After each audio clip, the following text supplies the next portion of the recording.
আসসালামু আলাইকুম প্রিয় দর্শক, এটা হচ্ছে আমাদের বাড়ি কার্টুনিপাড়া স্বর্ণাকার বাড়ির বর্তমান অবস্থা।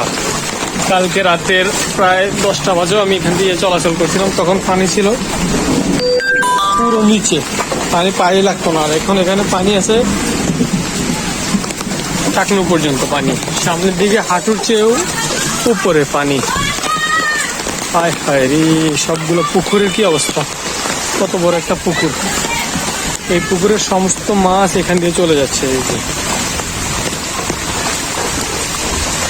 হায় হায়,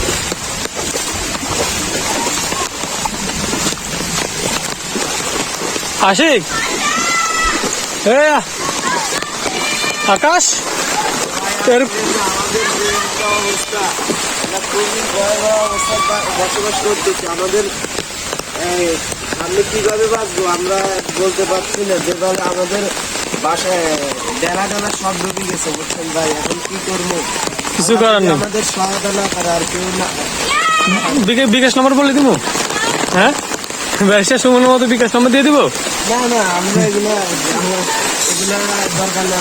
আমাদের জন্য সবাই দোয়া করেন। আচ্ছা, ইনশাল্লাহ সবাই সবার জন্য দোয়া করবেন। আমাদের বাড়ির এই হচ্ছে বর্তমান অবস্থা, চলাচল একবারেই বন্ধ হয়ে যাওয়ার মতো, একটু এদিক থেকে সেদিক যাওয়ার মতো কোনো ইয়া নেই। এই হচ্ছে আমাদের পুকুর, কত বড় পুকুর। সবাই দোয়া করবেন, দোয়া ছাড়া কোনো গতি নেই। আমাদের জন্য সবাই দোয়া করবেন। আমরা কিভাবে বসবাস করবো কিছুই বুঝতেছি না।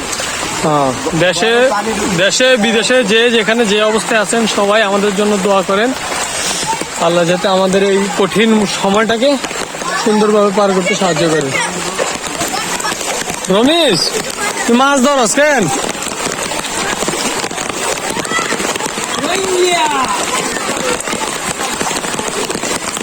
দেখ আর কি মাছ উঠেছিস, দে আঙ্গরে মাছ নেবে চাই। ওই বা হাত দিয়ে খা, ভাড়া দিলে আসেনি তাই খারাপ মাছ চাই।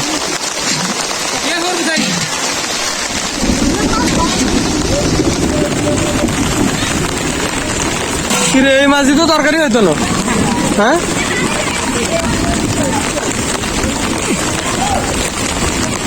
বেটা তুই পাওয়া পাওয়া মান আছে রে।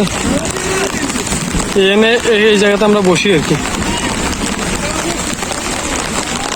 আহা।